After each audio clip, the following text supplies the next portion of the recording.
ایک بچہ آ گیا، یتیم بچہ. اس نے آ کے عرض کی حضور 3 گھر میں افراد ہیں، میں، میری بہن اور میری بیوہ ماں. والد حضور چلے گئے اور آج نا 3 دن ہو گئے روٹی کوئی نہیں کھائی. میں اس منظر کو بھی جانتا ہوں کہ جب یتیم گھر میں اکٹھے بیٹھے ہوتے ہیں اور پتہ ہوتا ہے ان کو کہ ہماری اماں کے پاس آج پیسے کوئی نہیں اور گھر میں روٹی بھی کوئی نہیں، تو پھر ان کو بھوک ہی نہیں لگتی. ہاں نہیں لگتی. اماں پوچھتی ہے پتر روٹی کھانی ہے؟ نہیں میں تو سویرے جو کھایا تھا وہ ہضم ہی نہیں ہوا، منی شاہی کوئی نہیں. یہ پردے اس طرح کر کے بچائے جاتے ہیں. ایک دوسرے کو تسلیاں دینا، ایک دوسرے سے پیار کا بڑھ جانا، ایک دوسرے کے لیے جذبات اور طرح کے بن جانا حکمت الہی کے تقاضے ہوتے. یا رسول اللہ صلی اللہ تعالی علیہ وسلم بیوہ ماں ہے، یتیم بہن ہے، 3 دن سے کھایا کچھ نہیں. قربان جائیں وہ گھر جہاں سے کائنات کھاتی ہے ساری. حضور نے فرمایا بلال جا کے ساری ازواج مطہرات سے پوچھ گھر میں کیا ہے. حضرت بلال کہتے ہیں میں سارے گھاری پوچھ آیا، ٹٹول آیا، ٹوٹل 21 کھجوریں نکلی. یہ 2 جہاں کے شاہ ہیں اور پاس کچھ رکھتے نہیں، 2 جہاں کی نعمتیں ہیں، ان کے خالی ہاتھ میں حضور کے سارے گھر کو میں ڈھونڈ 21 کھجوریں نکلی تو لا کے میں نے پیش کر دی. تو حضور نے ڈائریکٹ اس کو نہیں دی، نبی پاک نے اپنے ہاتھ پہ رکھ لی. اور کہتے ہیں پھر حضور نے نا اپنا منہ مبارک قریب کیا کھجوروں. صحابہ خود فرماتے ہیں کہ یہ جو حضور نے منہ مبارک قریب کیا ہے نا تو نبی پاک برکت کی دعا کر رہے تھے. 21 کھجوروں پہ برکت کی دعا ہوئی. حضور نے اس بچے کو بلایا، تھپکی دی، فرمایا لے جا 7 تیری بہن کی. انہیں معمولی نہ سمجھنا ہو تو حضرت بلال کہتے ہیں حضور 3 بھی دے دینا کبھی تو 30 سال ختم ہی نہیں ہوتی. 30 سال گزر جاتے ہیں، نکالتے رہو کھاتے رہو، ختم ہی نہیں ہوتی. حضور نے فرمایا 7 تیری، 7 تیری بہن کی، 7 تیری والدہ کی. اور 7 حضور نے اور بھی تلقین فرمائی، فرمایا ایک سویرے کھایا کرنا، ایک شام کو کھایا کر. یہ لے جا. حضرت سیدنا بلال حبشی کہتے ہیں رضی اللہ تعالیٰ عنہ کہ بچہ لے کے جب باہر نکلا تو حضرت سیدنا معاذ ابن جبل دوڑ کے گئے اور جا کے بچے کے سر پہ شفقت سے ہاتھ پھیرا. کا فکر نہ کرنا، رب کریم تجھے بہترین سرپرست عطا کرے گا، پتر پریشان نہ ہونا، اللہ تیری مدد کرے گا. صرف حوصلہ دیا، سر پہ دست شفقت پھیرا. بچہ چلا گیا تو حضور نے فرمایا معاذ ادھر آؤ نا ذرا. یا رسول اللہ حکم ہو. فرمایا کس چیز نے تمہیں اٹھایا بچے کے سر پہ ہاتھ رکھنے کے لیے؟ کس نے تمہیں کہا؟ کس چیز نے تمہیں اٹھایا جو تم بچے تک پہنچ گئے؟ عرض کی یا رسول اللہ وہ جو میرے دل میں اللہ نے یتیم کے لیے رحمت رکھی ہے نا اس نے مجھے اٹھایا تھا. اور میں نے جا کے اس کے سر پہ دست شفقت پھیرا تو حضور فرمانے لگے سن پھر، جو کسی یتیم کے سر پہ خالی ہاتھ بھی پھیر دے، جتنے بال اس کے ہاتھ کے نیچے آئیں گے نا رب اتنی خطائیں معاف کرے گا، اتنی نیکیاں دے گا، اتنے درجے اس کے بلند کر دے گا. خالی دست شفقت ہی پھیر دے. دینا دلانا تو بعد کی بات ہے، اس کا خیال رکھنا. تو یہ جو ہمارے مدارس ہیں نا ان میں اکثر بچے غریب ہوتے ہیں، لیکن کچھ بچے تگڑے گھروں کے بھی ہوتے ہیں، مالدار گھروں کے بھی ہوتے ہیں. اس میں اگر کوئی ایسا بچہ آ بھی جاتا ہے نا جو یتیم ہے، کمزور ہے، تو وہ اپنے آپ کو محسوس نہیں کرتا کمزور، کیونکہ وہ یہ نہیں سمجھتا کہ میں یتیم خانے میں آیا ہوں. اس کے ذہن میں مائنڈ سیٹ یہ ہوتا ہے کہ میں مدرسے میں آیا ہوں اور میں پڑھنے کے لیے آیا ہوں. اور چونکہ وہ کچھ وزادار بچے، مالدار بچوں کے ساتھ وقت گزارتا ہے، اسی دسترخوان پہ بیٹھ کے کھاتا ہے، اسی کلاس میں سب کے ساتھ بیٹھ کے پڑھتا ہے، تو اس کی عزت پہ نفس مجروح ہونے کی بجائے طاقت پکڑتی. وہ برابری کی سطح پہ جب آتا ہے تو اسے محسوس ہوتا ہے کہ مجھے عزت دی جا رہی. اس لیے مدارس اسلامیہ میری نظر سب سے مضبوط جگہ ہیں جہاں مساکین کی، یتیموں کی، غریبوں کی صحیح معنوں میں کفالت بھی ہوتی ہے، تعلیم بھی ہوتی ہے، عزت بھی ہوتی ہے، تربیت بھی ہوتی ہے. میرے رسول کریم علیہ السلام بڑے انہماک کے ساتھ، بڑے توجہ کے ساتھ. اچھا ایک کام اور ہوتا ہے ہمارے ہاں، وہ کیا ہے؟ اگر کوئی یتیم مال چھوڑ گیا نا اس کا باپ، تو پھر تو وارے نہیں آ رہے ہوں، پھر تو اللہ خیر کرے کہ بہت سارے مل جائیں گے کفالت کرنے والے، بہت سارے ملیں گے دھیان رکھنے والے، بڑے سارے ملیں گے توجہ دینے والے. قرآن مجید نے فرما دیا ہے کہ جو یتیم کا مال کھاتا ہے وہ سمجھ لے کہ میں مال نہیں کھا رہا، میں آگ کھا رہا ہوں، آگ کھا رہا ہوں، آگ. سورہ نساء دیکھیے. ہمارے ہاں اگر تو وہ مال چھوڑ گیا ہے تو پھر تو بہت سارے رشتہ دار مستقل اس کے محلے میں مکان لینے کو تیار ہو جاتے ہیں الا ماشاء اللہ. پھر تو بڑے سارے ایسے بھی رشتہ دار بن جاتے ہیں جن کو والد کی موجودگی میں کبھی زیارت کا موقع بھی نہیں ملا تھا. یہ مال جو یتیم کا ہے اس کی تو زیادہ حفاظت کرنی تھی. ہم کئی دفعہ مسئلہ بتاتے ہیں لوگ فتویٰ بازی شروع کر دیتے. مجھے بلایا گیا کہ ایک صاحب کا انتقال ہو گیا تو ان کا ختم شریف ہے تو بچے ان کے نابالغ ہیں. تو میں نے کہا کہ آپ اس طرح کریں ان کے مال میں سے زیادہ پیسے نہ صرف کریں. نہیں بڑے پیسے کمائے ہیں جی اس نے ساری زندگی باہر نکالی, یا تو لاکھوں کروڑوں کمائے ہیں, تو چھوٹا گوشت پکائیں گے, بکرے کا گوشت پکائیں گے اور ہم ان کا ختم شریف دلائیں گے. تو میں نے کہا صاحب آپ رشتہ دار ہیں, ان کے بچوں کے مال کی حفاظت کریں. ختم شریف تو اس میں گوشت زیادہ ہونا ضروری نہیں, اس میں تو درد سے دعا کرنا ضروری ہے, اس میں تو تلاوت قرآن پاک کے سال ثواب میں ضروری ہے, ذکر اذکار ضروری ہے. لیکن کیا کیا جاتا ہے کہ بے دریغ مال ان کا اگر ہو تو, ایک حدیث پاک ہے بخاری مسلم میں, بڑے غور سے سنیے اور اس کے اندر جتنے پہلو ہیں ان پر پوری توجہ دیجئے گا کہ کہیں ہم ادھر آ تو نہیں گئے. رسول پاک صلی اللہ علیہ وسلم نا ہمارے لیے سب سے بڑے حکیم ہیں, سب سے زیادہ حکمت حضور نے ہمیں بتلائی ہے کہ اس رستے چلو گے تو بچو گے, اس رستے جاؤ گے تو ہلاک ہو جاؤ گے. نبی کریم علیہ السلام نے فرمایا, بخاری مسلم ہے, فرمایا 7 ہلاک کرنے والی چیزوں سے بچنا, اگر ان میں تم چلے گئے تو ہلاک ہو جاؤ گے. 7 چیزیں ہیں جو تمہیں ہلاک کر دے, برباد ہو جاؤ گے, تباہ ہو جاؤ گے, ہلاکت کا سفر ہے یہ. 7 چیزوں سے بچو. یا رسول اللہ صلی اللہ علیہ وسلم وہ کون سی؟ تو حضور نے فرمایا اللہ کے ساتھ شریک نہ کرنا, ہلاک ہو جاؤ گے. دوسرا نبی پاک صلی اللہ علیہ وسلم نے فرمایا جادو نہ کرنا, ہلاک ہو جاؤ گے, ہلاک. اور یار جسے حضور فرما رہے ہیں ہلاک ہو جائیے اور بچے گا. نبی پاک صلی اللہ علیہ وسلم نے تیسرے نمبر پر فرمایا جس شخص کے قتل کرنے کو اللہ نے حرام قرار دیا ہے اسے قتل نہ کرنا, ہلاک ہو جاؤ گے. چوتھے نمبر پر رسول پاک علیہ السلام نے فرمایا سود نہ کبھی بھی کھانا, ہلاک ہو جاؤ گے, ہلاک. بڑی بڑی دلیلیں نہیں بینک والوں نے, بڑا سمجھایا تو حاجی صاحب مان گئے, محترم مان گئے, کہنے لگے نہیں جی نہیں وہ کاروبار میں لگاتے ہیں. بڑے بھولے بالے ہیں ہم, پتہ سارا ہے. اور دیکھو سب کاموں کے باوجود مستقل بینکوں میں پیسے اس اکاؤنٹ میں رکھے ہوئے ہیں جہاں سے مستقل سود آتا ہے. حضور نے فرمایا نہ کرنا یہ کام. تو کہتا ہے میں سود پہ پیسے لے کے کاروبار چمکاؤں گا, تیرے نبی پاک نے تو فرمایا تو ہلاک ہو جائے گا. تو کہتا ہے میں میل لگاؤں گا, حضور نے تو فرمایا ہلاکت ہے. تو کہتا ہے میں بڑا کچھ کر جاؤں گا تو ہلاکت ہے. اچھی طرح سمجھ لیں, اصل مال بھی ضائع ہو جاتا ہے اس بندے کا جو سود کا مال ملا لیتا ہے, اصل برکت بھی اڑ جاتی. اور میرے نبی پاک صلی اللہ علیہ وسلم نے 5ویں نمبر پہ فرمایا یتیم کا مال نہ کھانا, ہلاک ہو جاؤ گے. نہ کھانا ان کا مال, یہ کروڑوں ہو, اربوں ہو یا 10 روپے ہو, یتیم کا پیسہ نہ کھا جانا, ہلاک ہو جاؤ گے, ہلاکت تمہیں آ لے گی. اور پھر 6 نمبر پر نبی پاک علیہ السلام نے فرمایا کفر سے جہاد ہو رہا ہو تو کبھی پیٹ پھیر کے بھاگنا نہ, ہلاک ہو جاؤ گے. اور 7ویں نمبر پر اللہ کے رسول نے فرمایا بے قصور اور بے گناہ عورت پر تہمت نہ لگانا, بلا وجہ بہو کے کھاتے نہ کچھ ڈال دے, بلا وجہ بھابھی اور بیوی اور کسی بھی خاتون پر کوئی الزام بے قصور عورت پر بہتان نہ لگانا. مار مار کے ایک شخص نے بے حال کر دیا بیوی کو اور بعد میں پتہ چلا کہ جی مجھے شاکیہ تعویذ کراتی ہے. کیا آپ کی سوچ ہے؟ مسلمان اللہ کو ماننے والا اور اس باتوں پر الزام لگائے گا تعویذ کرا کے لاتی. بے قصور عورت پر بہتان, ایک تو بات ہے اسے مارنا اور ایک یہ ہے کہ کوئی تکلیف دینا, اور ایک خالی اتنی بات کی کہ بہتان بھی نہ لگانا, اس پر الزام نہ لگانا. یعنی تم نے صرف بے قصور عورت پر الزام ہی لگایا تو حضور فرماتے ہیں ہلاک ہو جاؤ. یہ ہلاکت والا کام ہے. لیکن ہم بغیر سوچے سمجھے کہہ دیتے ہیں اس نے کہا ہے, اس نے کیا ہے, یہ کرتی ہے, یہ کام نہیں کرے. یہ 7 وہ چیزیں ہیں جو ہلاک کر دیں گی.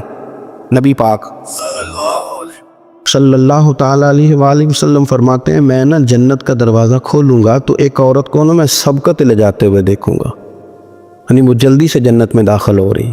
یا بعض شارحین کہتے ہیں کہ حضور داخل ہوتے ہی سب سے پہلے اس کا چہرہ دیکھیں گے.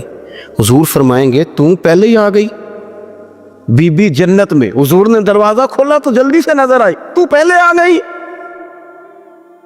سب نے لکھا ہے کہ اس عورت کی شان یہ ہے کہ سب سے پہلے جنت میں گئی. میں نے حدیث پڑھی تو میں نے نیچے حاشیے میں لکھا, میں نے کہا میرا خیال یہ ہے کہ اس کی زیادہ شان یہ ہے کہ جنت میں اس کی سب سے پہلی ملاقات مدینے والے محبوب سے ہو گئی. یہ دیکھو کتنی بڑی شان ہے. حضور فرمانے لگے تو کیسے پہلے آ گئی, کون ہے تو؟ وہ کہنے لگی حضور میں بیوہ ہوں, میرے بچے یتیم تھے, میں نے ان کی خاطر نہ بیٹھی رہی, میں نے نکاح نہیں کیا, میں نے ان یتیموں کی پرورش کی, بیوہ بن کے زندگی گزار دی, ان یتیموں کے لیے بیٹھی رہی. اس کو جائز ہے, یہ کر سکتی تھی, لیکن اس نے سوچا کہ میں ان کی نگہبانی یتیموں کے لیے بیٹھی رہی. آج شان یہ ہے کہ مدینے والے کے لیے جب دروازہ کھلا ہے تو اس بی بی کو بھی رب کریم نے فوراً ہی جنت عطا فرما دی. یہ سب سے پہلے گئی. میں نے دیکھی ہیں ایسی عورتیں 23 سال میں بیوہ ہوئی پر عمر بچوں کے نام کر. اسے پتہ تھا کہ کل کو جب یہ بڑے ہوں گے تو یہ اپنے کمرے کا دروازہ بند کر لیں گے, یہ نہیں پوچھیں گے کہ اماں سوئی ہے کہ جاگ رہی ہے. ان کا آنا جانا الگ سے ہو جائے گا, ان کے تعلقات اپنے ہو جائیں گے, پر یہ بیٹھی رہی, یہ بیٹھی رہی. اس نے بچوں کو وقت دیا تو بچے تو کیا اس کو صلہ دیتے تھے, رب نے یہ صلہ دیا ہے کہ سب سے پہلے اسے جنت میں داخلہ عطا فرمایا. ابو داؤد شریف میں مسند امام احمد بن حنبل میں حدیث ہے, نبی پاک صلی اللہ علیہ وسلم کے چچا زاد تھے حضرت جعفر طیار, مولا علی شیر خدا کے بھائی تھے, جنگ موتا میں شہید ہو گئے. وہاں سے کوئی خبر لے کے نہیں آیا, لیکن رب خبریں دیتا ہے نا اپنے حبیب کو. اللہ غیب کے خزانوں کی کنجیاں دیتا ہے اپنے محبوب کو. نبی کریم صلی اللہ تعالی علیہ وسلم نا ان کے گھر گئے, ان کی زوجہ کا نام اسماء بنت امیس تھا. حضور نے فرمایا اسماء میرے بھتیجوں کو میرے پاس لاؤ, محمد بن جعفر اور عبداللہ بن جعفر رضی اللہ تعالیٰ عنہ. بچے قریب آئے, حضور کو پتہ ہے ان کے والد شہید ہو گئے. نبی پاک نے اپنی ناک مبارک ان کے رخساروں پہ رکھی, پھر حضور نے ان کا ماتھا چوما, پھر نبی پاک صلی اللہ علیہ وسلم نے سینے سے لگایا, فرمایا حجام کو بلاؤ نا ذرا, ان کے بال تراشے کتنی بڑے ہو گئے, حجامت ہونے والی.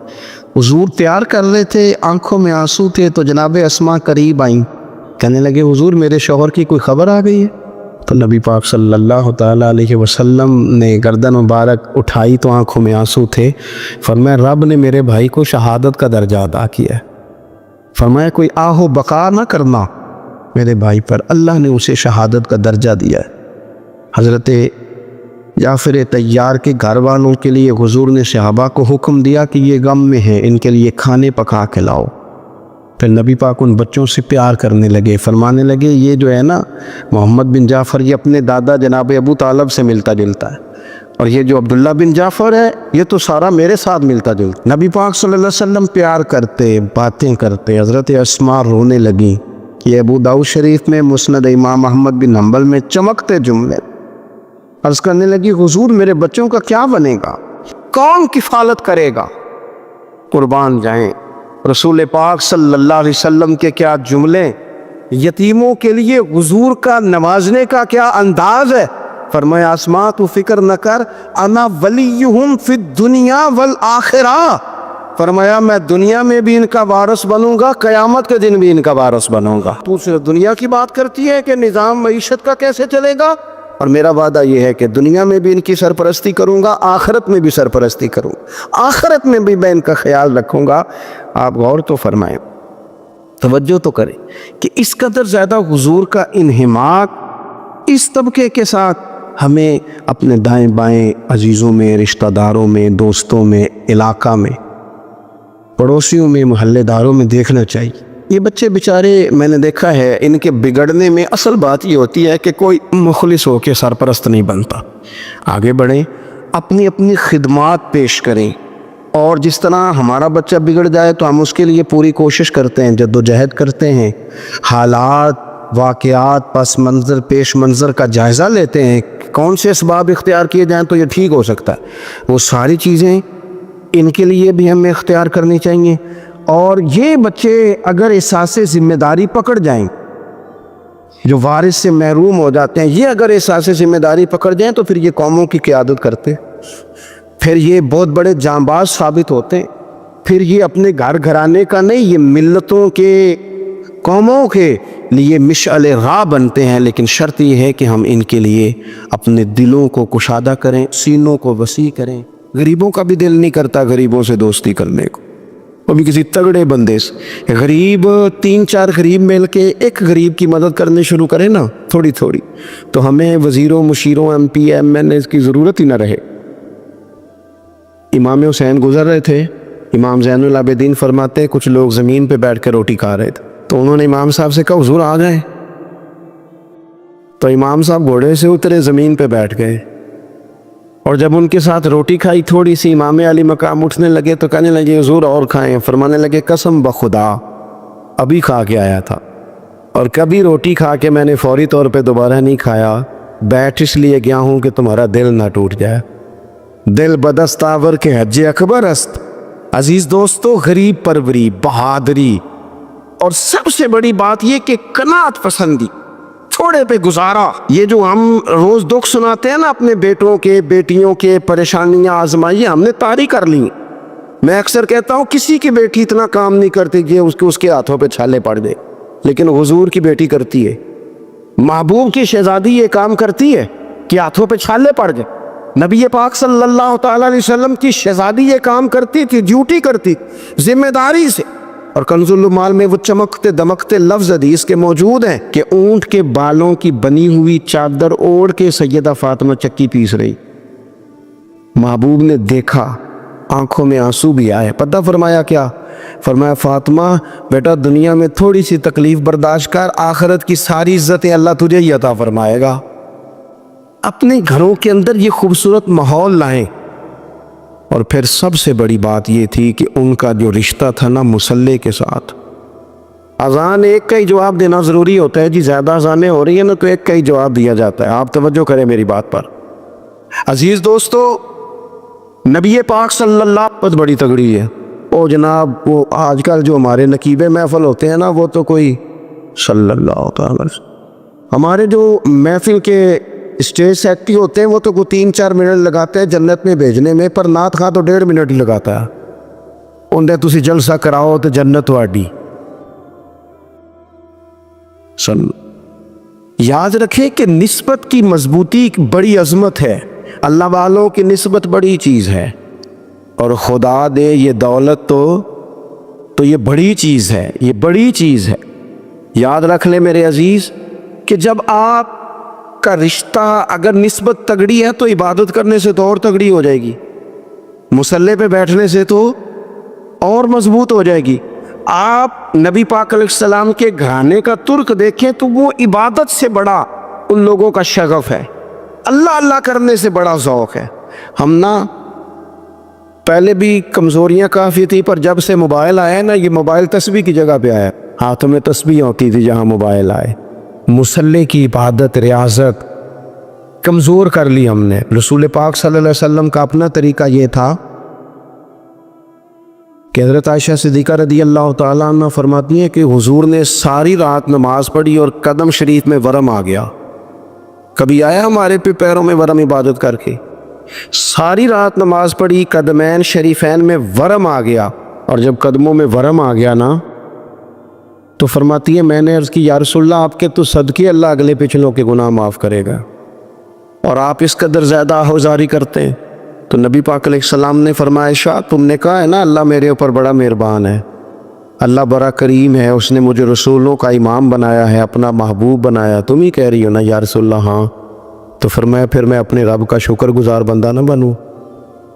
حضور کثرت سے عبادت کر. سیدہ فاطمہ رات کو زیادہ وقت مصلی پہ گزارتی, حضرت امام حسن اور حسین لمبی عبادت کرتے. 9-10 محرم کی درمیانی رات تھی. عمر بن سعد امام علی مقام کے پاس آیا کہ کہنے لگا حسین 2 ہی باتیں, یا جنگ کریں گے یا آپ بیعت کریں گے. تو امام حسین فرمانے لگے اس طرح کرو, ایک رات کی مہلت دو, صبح بتاؤں گا. امام صاحب نے اسے کہا, وہ چلا گیا. حضرت عباس بن علی, یہ حضرت علی کے صاحبزادے, میدان کربلا میں حضرت مولا علی کے 4 اور بیٹے بھی شہید ہوئے. ایک حضرت عباس, ایک حضرت ابو بکر بن علی, ایک حضرت عمر بن علی, ایک حضرت عثمان بن علی. یہ نام دیکھو کیسے شاندار, اور یہ نام حضرت علی نے نام رکھے اپنے یاروں کے نام پہ. خلفائے ثلاثہ سے عقیدت بتاتی ہے ان کی کتنی. تو حضرت عباس رضی اللہ تعالیٰ عنہ نے آ کے سیدنا امام حسین کی خدمت میں عرض کی، حضور آپ نے جو فیصلہ کرنا ہے نا سویرے، مجھے ابھی پتہ ہے، آپ نے بیعت تو کرنی نہیں ہونی تو جنگ ہے۔ تو یا رسول اللہ صلی اللہ علیہ وسلم، اے امام علی مقام رضی اللہ تعالیٰ عنہ، آپ نے رات کی مہلت کیوں لی؟ یہ عجیب لوگ ہیں، پتہ نہیں کیا سوچیں گے، مہلت لینے کی کیا ضرورت تھی؟ کہ میری بات یاد رکھنا جو عرض کر رہا ہوں۔ امام حسین فرمانے لگے، عباس تیرا کیا خیال ہے؟ سوچنے کے لیے ٹائم لیا ہے تو حضور پھر کس لیے لیا ہے؟ تو کیا جملے ہیں امام حسین کے، فرمانے لگے، عباس تجھے پتا ہے نا مجھے سجدوں سے بڑا پیار ہے، سجدوں سے پیار ہے، دعاؤں سے پیار ہے، عبادت سے پیار ہے۔ میرا دل کرتا ہے ایک رات رہ گئی ہے میں رج رج کے سجدے کروں، اپنے مالک کے حضور اپنی پیشانی رکھوں، وہ دعائیں مانگو۔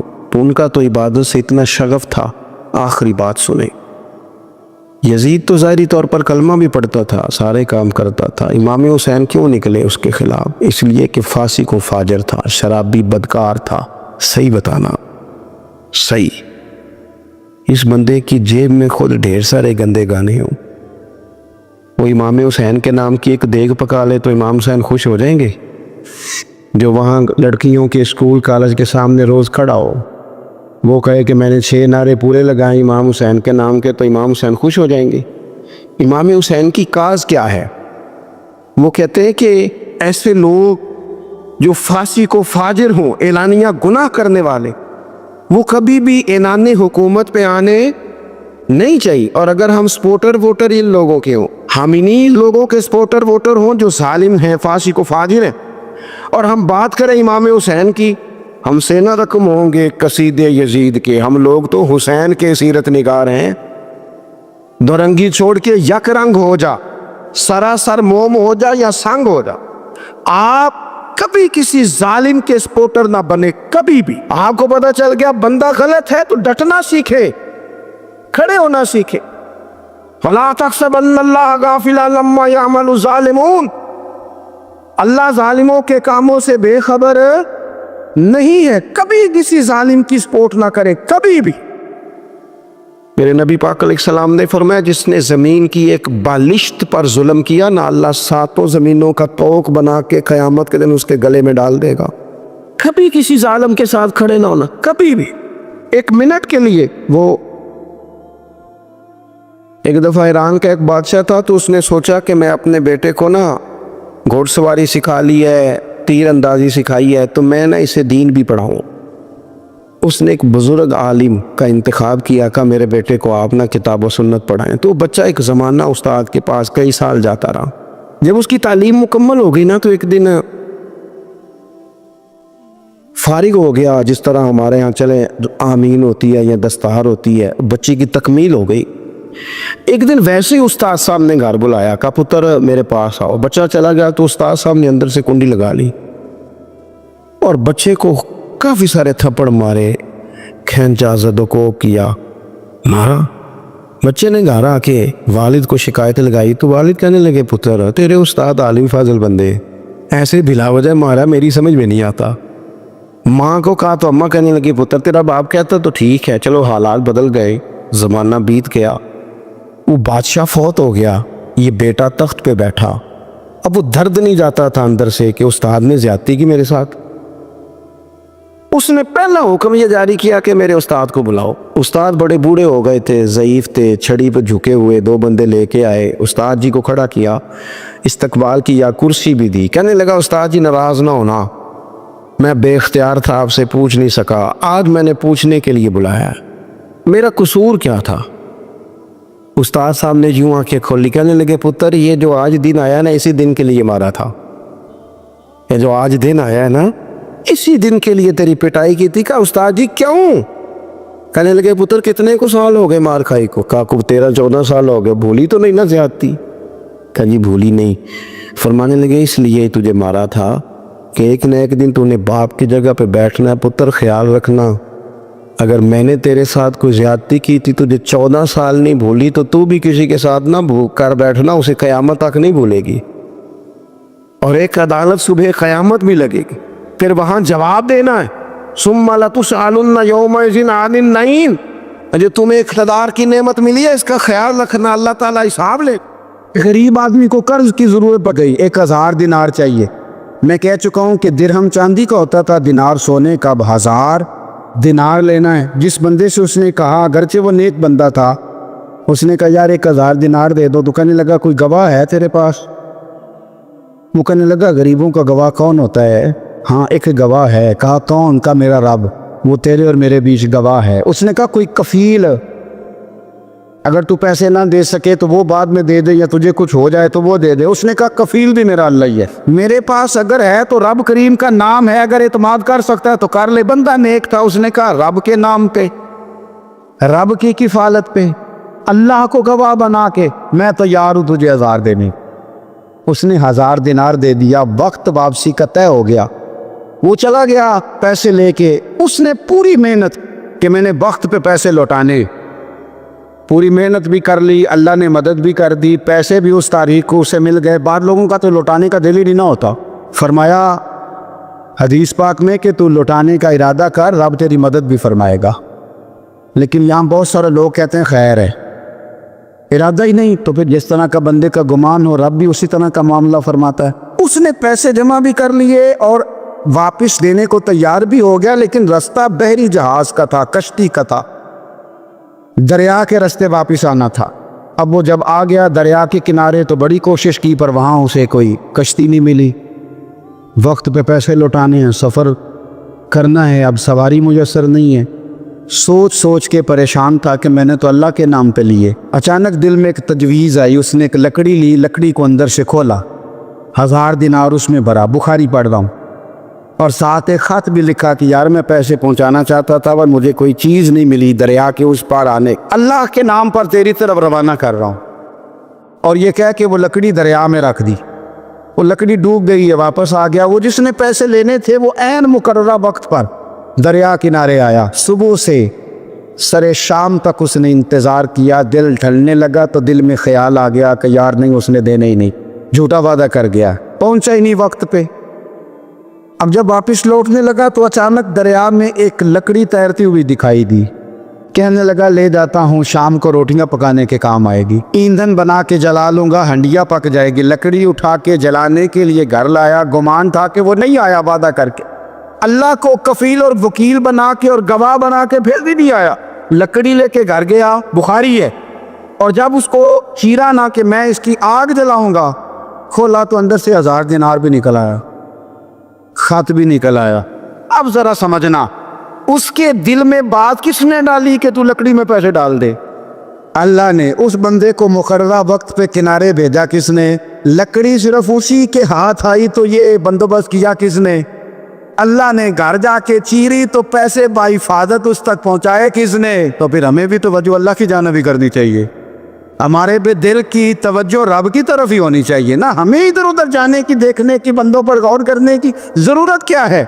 وہ پیسے پہنچ گئے، یہ وہاں اپنی جگہ پہ پریشان تھا، اس نے 1000 دینار اور جمع کی۔ پھر دوبارہ ایک دن دریا کنارے آیا، کشتی مل گئی، بیٹھ کے اپنے اس بھائی کے پاس آیا، کہنے لگا دیکھنا مجھ پر بدگمان نہ ہونا، پیسے اس تاریخ کو بھی جمع کر لیے تھے، دریا پہ آیا تھا پر کشتی نہیں ملی تھی، پھر میں نے نا لکڑی میں ڈال کے ایک خط ڈال کے تیری طرف بھیج بھی دیے تھے، لیکن آج میں پھر لے کے آ گیا ہوں۔ وہ کہنے لگا خوش ہو جا، جس رب کو تو نے میرا اور اپنا گواہ بنایا تھا اس رب نے میرے تک پہنچا بھی دیے ہیں۔ جب لوگ اللہ کو گواہ بناتے ہیں، رب کی جانب اپنی توجہ کرتے ہیں، اپنی چاہتوں، خواہشات اور اپنی ساری چٹھیاں اپنے رب قریب کی رحمت کی طرف روانہ کرتے ہیں، پھر اللہ اپنے بندوں کو مایوس نہیں کرتا، اللہ اپنے بندوں کو نواز دیتا ہے۔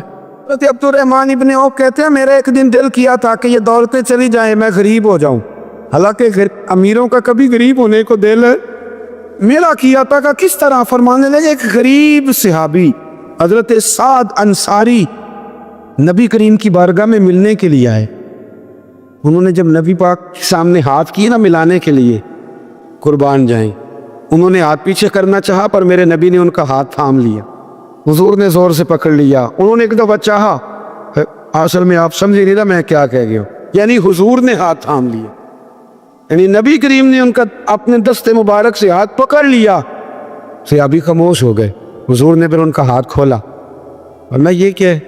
وہ رو پڑے، عرض کرنے لگے حضور بچے زیادہ ہیں، مزدور آدمی پاوڑے کے ساتھ، کدال کے ساتھ، کئی کے ساتھ کام کر، یا رسول اللہ یہ نا چھالے پڑ گئے میرے ہاتھوں تک۔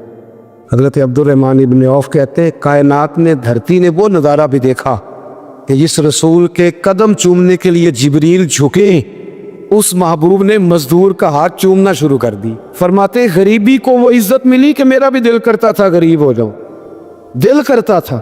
یہ کس نے ذروں کو اٹھایا اور صحرا کر دی، یہ کس نے قطروں کو ملایا اور دریا کر دی، یہ کس کی حکمت نے یتیموں کو کیا در یتیم اور غلاموں کو دنیا بھر کا مولا کر دیا۔ ہم نا اصل میں عزت نہیں دے پائے، ہم نے وہ جو سٹیٹس کا فرق رکھا ہوا ہے نا، اس نے تباہی کر دی۔ مزیدار روٹی ویسے کون کھاتا ہے؟ جو روز ٹوٹا گوشت کھاتا ہے؟ کون مزیدار کھانا کون کا؟ جو تکے کھاتا ہے روز؟ میں بتاتا، مزیدار روٹی وہ مزدور کھاتا ہے جو کام پہ جاتے ہوئے نا سویرے 2 روٹیوں میں اچار رکھ کے ساتھ لے کے جاتا۔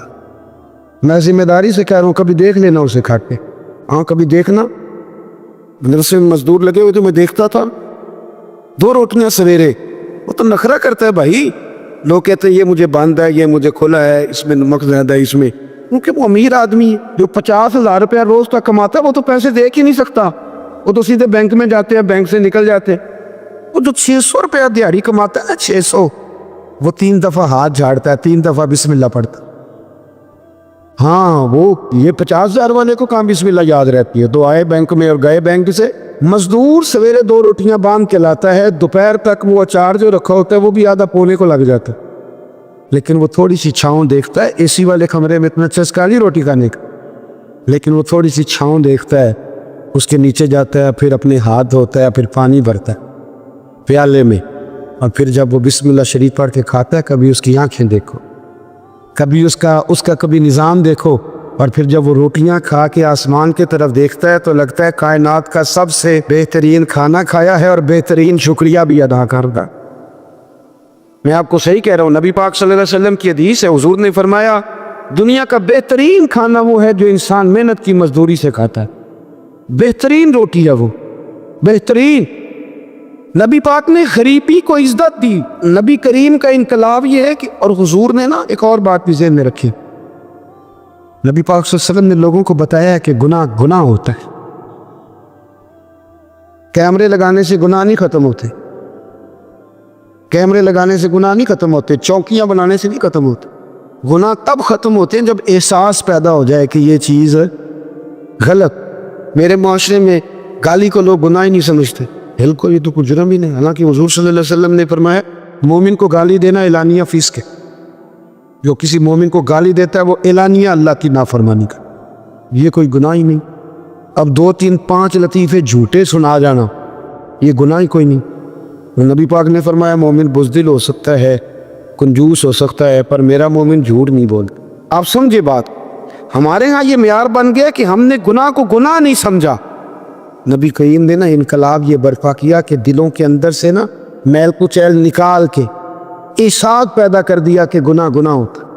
احساس، جب آپ کو احساس پیدا ہو جائے نا کہ مجھ سے، آپ یقین کریں، مطلب موٹر سائیکل والے کو پجارو والا جب ٹکر مار دیتا ہے نا تو وہ گر جاتا ہے، تو وہ چونکہ پجاروں میں بیٹھے ہوتا ہے تو وہ الماری کھول کے یا شیشہ نیچے کر کے تو وہ اس کو کہتا ہے کہ اٹھ جا، کیا ہو گیا، جب تو دھیان سے نہیں چل رہا، موٹر سائیکل والوں تو خرید بھی ہے یہ روڈ، چونکہ وہ پجاروں پہ ہے، لہذا وہ غلطی بھی کرے تو پھر بھی وہ تسلیم کرنے کو تیار ہے۔ ایسے نہ ہو تو عقل بھی تو نہیں نہ ہو، جدے کار دانے وہ دے کملے بھی سیانے۔ نبی کریم صلی اللہ تعالی علیہ وسلم نے انقلاب برپا کیا کہ احساس پیدا کیا، غلطی کا احساس۔ میرے دوستو، انسان کو اللہ تبارک و تعالیٰ نے کچھ چیزوں کی فطرت عطا کی ہے، وہ کہیں اپنے آپ کو تکلیف میں محسوس کرتا ہے تو کہیں اپنے آپ کو آسانی میں محسوس کرتا ہے۔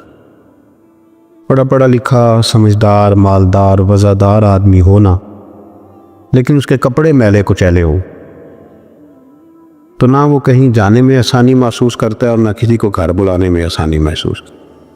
ایک مفت کا بوجھ اس کی طبیعت پہ ہوتا ہے کہ میرے کپڑے ٹھیک نہیں، مفت کا بوجھ۔ لیکن بندہ بالکل ان پڑھ ہو، سادہ ہو، گھر ٹوٹا ہوا ہو، لیکن اس کے کپڑے ٹھیک ہوں، اٹھنا بیٹھنا، ابھی نہا کے آیا ہو، استری والے کپڑے پہنے ہو، تو کہیں بیٹھتے ہوئے ذرا ہچکچاہٹ نہیں محسوس کرتا۔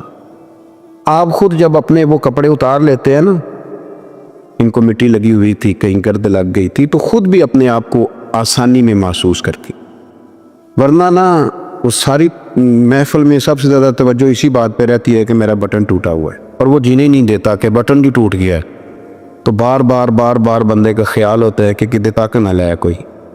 یہ نفسیاتی مسئلہ ہے، اس کو سمجھے۔ انسان فطرت کے ہاتھوں بعض اوقات مجبور ہوتا ہے۔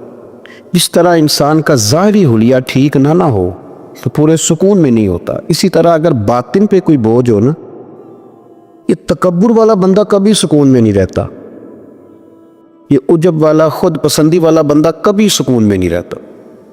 بیماری لگ جاتی ہے نا، میری طرح کے کچھ لوگوں کو، بزرگوں کی بات نہیں کرتا کہ ہمیں اسٹیج پہ ہونا چاہیے، میں چودھری صاحب ہوں، میں مالدار ہوں، میں علاقے کا بڑا ہوں، میں درویش ہوں، میں صوفی ہوں۔ آپ یقین کریں کہ ان کو پیچھے بیٹھ کے محفل سننے کا مزہ ہی نہیں آتا، وہ ساری محفل میں یہی سوچ رہے ہوتے ہیں کہ کدی کوئی اگے ساتھ لے نا۔ یہ بیماری ہے، یہ سکون نہیں لینے دیتی، یہ ایک مسئلہ ہے۔ خود پسندی، حسد، عجب، کبر، یہ مسائل ہے۔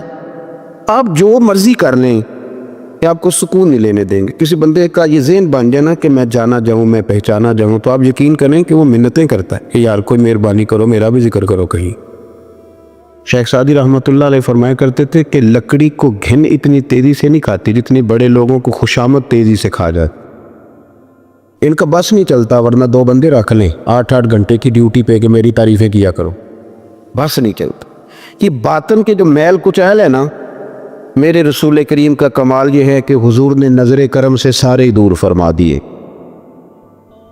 اور محبوب کے اپنوں نے جب نبی پاک سے دلیل مانگی نا کہ آپ اللہ کے نبی ہیں، تو اس کی دلیل کیا ہے؟ اپنوں نے دلیل مانگی، قریش نے۔ اپنوں کو منوانا ذرا مشکل ہوتا ہے نا بھئی، اللہ کا قانون ہے، اس نے چراغ کے بالکل نیچے اندھیرا بنا دیا ہے، اس کا قانون ہے، کیا کیا جائے؟ نہیں مانتے۔ اپنوں کو منوانا، قریبیوں کو، انہوں نے جب، میرے ایک دوست نے مجھ سے کہا کہ ایک نہیں سمجھ آئی کہ جب کوہ صفا پہ حضور نے کہا تھا کہ میں اگر تمہیں کہوں کہ اس طرف دشمن کھڑا ہے تو سارے کہہ رہے تھے ہم آپ کی بات مانیں گے، تو میں نے کہا وہ سرکار کو ماننے کی بات تھی، یہاں بھی بہت سارے لوگ ہیں وہ کہتے ہیں حضرت صاحب آپ کی عزت بڑی کرتے ہیں پر چپ کر دیں، سیاست کا نام نہ لینا۔ میری بات کی سمجھ آ رہی؟ آپ کی عزت بڑی کرتے ہیں پر چپ کر دیں، آپ نے یہ نہیں کہنا کہ سود نہ کھاؤ، بالکل آپ نے یہ نہیں کہنا کہ چودھری صاحب کے بچے کی شادی پہ بینڈ باجا نہیں ہونا، چونکہ ہم تو عزت کرتے ہیں۔ عزت کرنا اور ہوتا ہے اور بات ماننا میں فرق ہوتا ہے نا جی۔ کچھ لوگ حیا کرتے ہیں پر بات، لیکن زیادہ خوشی اسی کی ہوتی ہے جو حیا بھی کرے اور بات بھی مانے۔ اپنوں نے جب دلیل مانگی نا کہ آپ اللہ کے رسول ہیں، تو اس کی دلیل کیا ہے؟ تو اللہ کریم نے فرمایا محبوب ان سے فرمائیے فقد لبثت فیکم عمرا من قبلہ، کو باہر سے تو نہیں نہ آیا، میں نے تمہارے درمیان عمر کا حصہ گزارا ہے، افلا تعقلون، کیا تمہیں عقل نہیں؟ میری طرح کا کوئی سچا ہے تو دکھاؤ، کوئی صادق اور امین ہے تو دکھاؤ۔ تمہارے بیچ نبی کریم کا نا اٹھنا بیٹھنا چلنا پھرنا یہ اس طرح کا تھا کہ کوئی چیز کسی پر بوجھ نہیں بنتی تھی، بلکہ جو دیکھتا جاتا تھا مدینے والے کا غلام بنتا جاتا تھا۔ ہم نا آپ یقین کریں کہ اگر نکل آئے نا، آ جائیں سادگی پہ، سادی زندگی بڑی آسان ہوتی ہے، بڑی آسان۔ یہ جو بچے 4,500 روپیہ لگا کے بال کھڑے کراتے ہیں نا سر پہ، یہ پھر پریشان بھی رہتے ہیں کہ اتنے پیسے لگا دیے، دیکھا کسی نے بھی نہیں۔ اور جو بزرگ ابھی آیا نا، اس نے گھاس کاٹی ہے، بھینسوں کو چارہ ڈالا ہے، کپڑے بس اس نے جلدی سے پہن لیے، صحیح استری، اس کو کوئی فکر نہیں، کوئی دیکھے تب بھی ٹھیک ہے، نہ دیکھے تب۔ نبی پاک صلی اللہ علیہ وسلم نے انسان کو کہا کہ اندر کا بوجھ اتار دے ورنہ تیرے لیے جینا مشکل ہو جائے گا۔ یہ اتار دے اندر کے سارے بوجھ، یہ جھوٹ کا بوجھ، یہ عداوت کا بوجھ، یہ حسد کا بوجھ۔ اعلیٰ حضرت بریلوی رحمۃ اللہ علیہ ملفوظات شریف میں فرماتے ہیں کہ حسد کرنے والا سامنے والے بندے پہ اعتراض نہیں کرتا، بلکہ حسد کرنے والا اللہ کی تقسیم پہ اعتراض کرتا۔ وہ کہتے ہیں اسے کو دیا ہے مجھے دینا چاہیے تھا۔ بحث کرتے ہیں لوگ، اپنے گھر بیٹھ کے دلائل جمع کرتے ہیں۔ کبھی کسی شخص کے بارے میں آپ ذرا قرآن مجید پڑھیں اور میرے رسول کریم صلی اللہ تعالی وسلم کی احادیث کا مطالعہ کریں۔ قرآن تو حضرت موسیٰ کی شان بھی بیان کرتا ہے، حضرت یوسف کے تذکرے نہیں بیان کرتا قرآن، جناب عیسیٰ روح اللہ کی عظمت قرآن بیان نہیں کرتا۔ اعلیٰ حضرت بریلوی رحمۃ اللہ علیہ کے سامنے کسی نے شعر پڑھا کہ شان یوسف جو دبی تو وہ بھی اسی در پہ دبی. تو اعلیٰ حضرت فرمانے لگے تمہیں غلطی لگ گئی ہے، میرے نبی کسی کو دبانے نہیں آئے. تو بندے بڑے حضرت ہوتے ہیں نا جی، اعتراض تو پڑا ہے ابھی باٹتے پہ ہے. تو کہنے لگا جی شعر پہ اعتراض کرنا آسان ہے پر شعر کہنا مشکل ہے. تو فرمانے لگے چلو کہہ بھی دیتے ہیں. اس نے کہا دی اب کہیے. تو فرمانے لگے شعر یوں کہو کہ شان یوسف جو بڑی وہ بھی اسی در سے بڑی. شان یوسف جو بڑی تو وہ بھی اسی. عزت دینے سے آپ کوئی کمزور ہو جائیں گے؟ نقصان ہو جائے گا کسی کو عزت دینے سے؟ کیا فرق پڑتا؟ لیکن آپ یقین کریں کہ وہ اتنی مصیبت بنی ہے عزت لینے کی، پروٹوکول لینے کی، اپنا آپ منوانے کی، اتنی زیادہ. بلکہ وہ لوگ جن کو بالکل اس چکر میں نہیں پڑنا چاہیے تھا، درویش لوگ